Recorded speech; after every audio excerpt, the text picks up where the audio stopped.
Tracking, alerting, protecting. This is WKYT This Morning. Now it's 6:30 on WKYT News. A Lexington restaurant is damaged this morning during an unusual overnight break-in. We're tracking developing news in Lexington after an early morning armed robbery.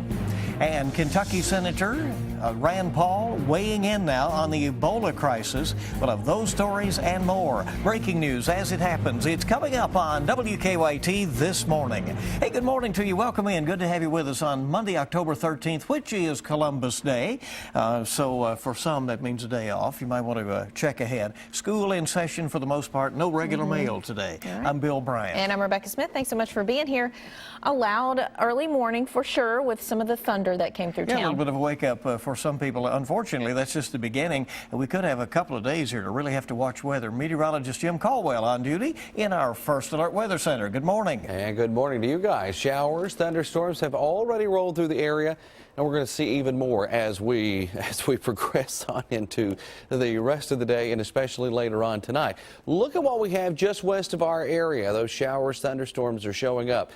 We'll get up close and personal with some of those so you can see exactly what's happening for you folks there in parts of northern Franklin County, also into Owen County, getting in on some of that light rain. We go down a little bit more, folks, out toward Mercer County with a shower that has developed, and even a few more as we look out toward Washington, Marion counties, all getting in on the activity, and in extreme southern parts of Kentucky, more moisture crossing the border. This is just the beginning. It's all falling on saturated ground, and with more heavy rain potential, a flash flood watch has also been posted for a big chunk of our area because we expect a decent amount of rainfall to come out of this system as well. That and severe weather potential. I'll break down those chances and look at those hour by hour coming up here in just a few minutes. Hey, Jim, we'll see you then. Let's get to the news. New this morning, a Lexington business is in need of repairs after an overnight break-in. Police say the crook got in after climbing onto the roof and then apparently going through some vents, damaging the safe inside. WKYT's Mark Barber is tracking the investigation for us live this morning. Mark, good morning. Good morning, Bill and Rebecca. Police say after the burglar climbed onto the roof of the restaurant, they tried to break into the building several different ways.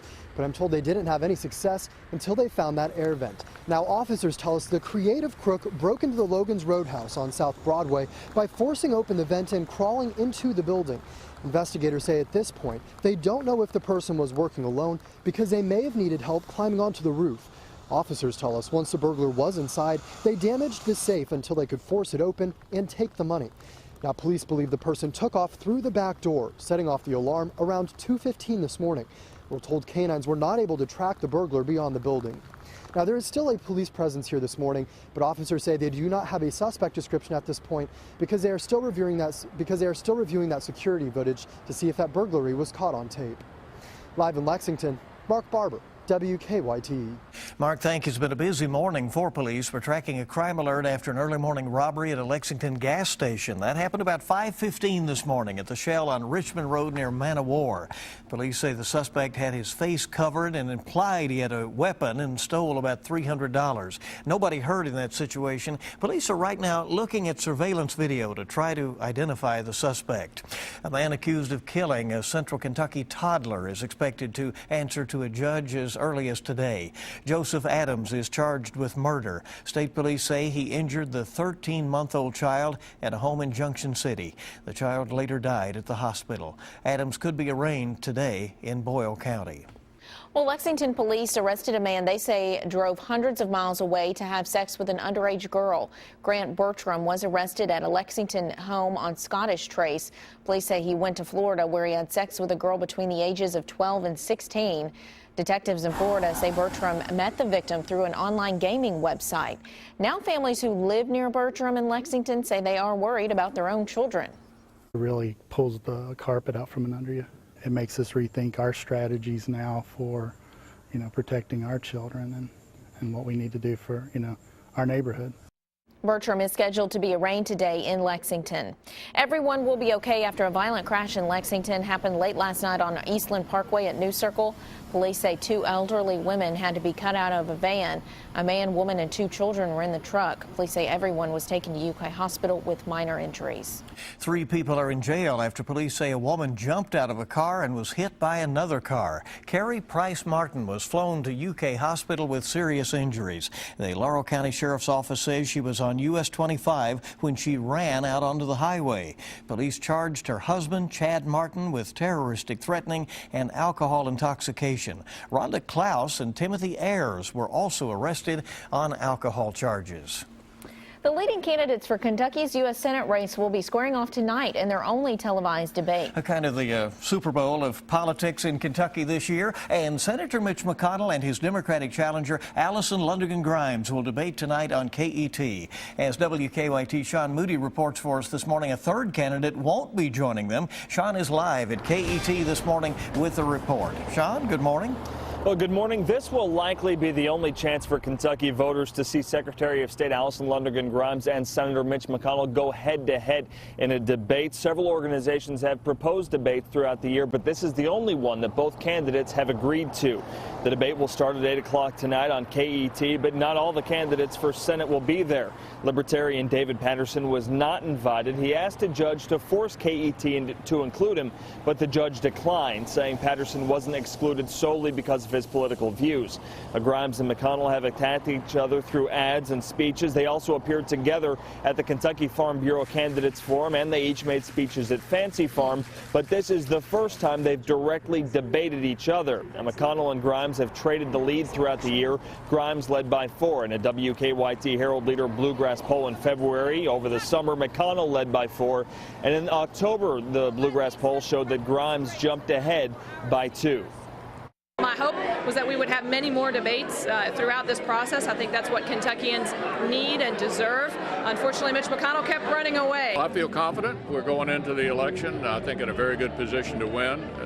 People of this state do not like this administration. They know I'm the principal opponent to the Obama administration in Washington. And I think they want to send the president a message.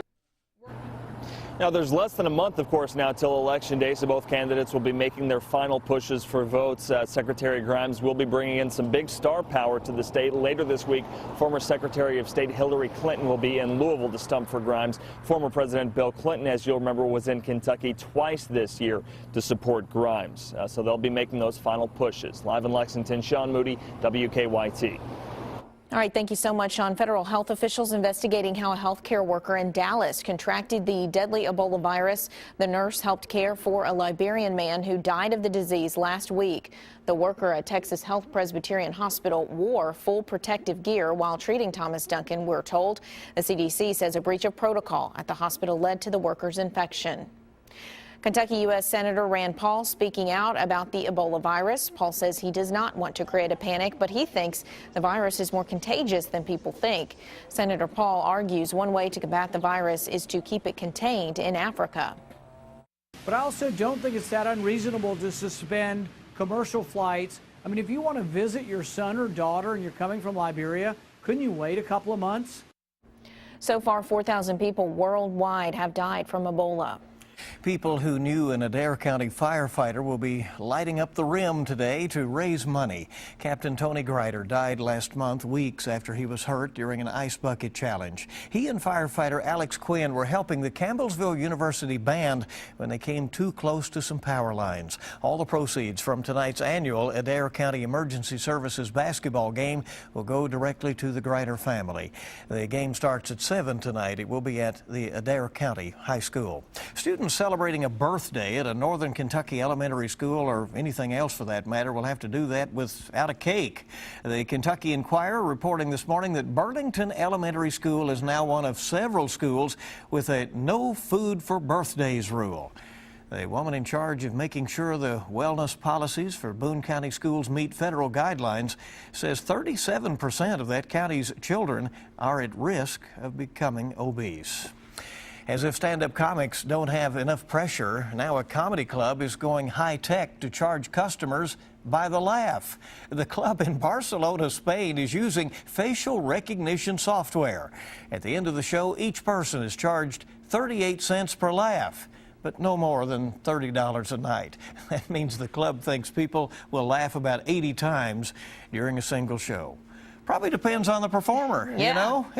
So, it's interesting. Some good ones, they'll get that $30. All right, it's 6:39 on WKYT this morning. Let's check now to see how traffic is moving on the roads. Go out to Officer Don and check on live drive traffic. Good morning, Don. Good morning. Of course, wet roads, that's the main thing we'll be dealing with. Right now, traffic's light enough, not much of an impact. As we get a look outside to show you what's happening this morning. I also checked Leestown Road, by the way, and traffic's moving okay through there for the construction zone. I-75-64, the northern split, and we're in great shape, even on the exit ramps with no major delays. If you plan to be inbound South Broadway this morning, there's a stalled car near Waller. That is over to the right. Hopefully that'll be clear in the next few. On our Waze map, there's nothing significant popping up just yet. We'll keep an eye on that and keep you up to date. Now back to you in the studio. All right, and Officer Don and Deanna on 98.1 The Bull this morning, and the laughs are free as you drive in. Our time this morning is 6:40, 20 before 7, and WKYT this morning coming back with all the latest. It's a museum where what's on display is also for dinner. The good news, these creepy crawlies are covered in a sweet treat. I'd say that's good news. Some chocolate. Yeah, you got to throw the chocolate in there to be able to stomach it sometimes. Showers, thunderstorms showing up across parts of Kentucky. This is the beginning. We have even more on the way. I'll have the latest coming up for you.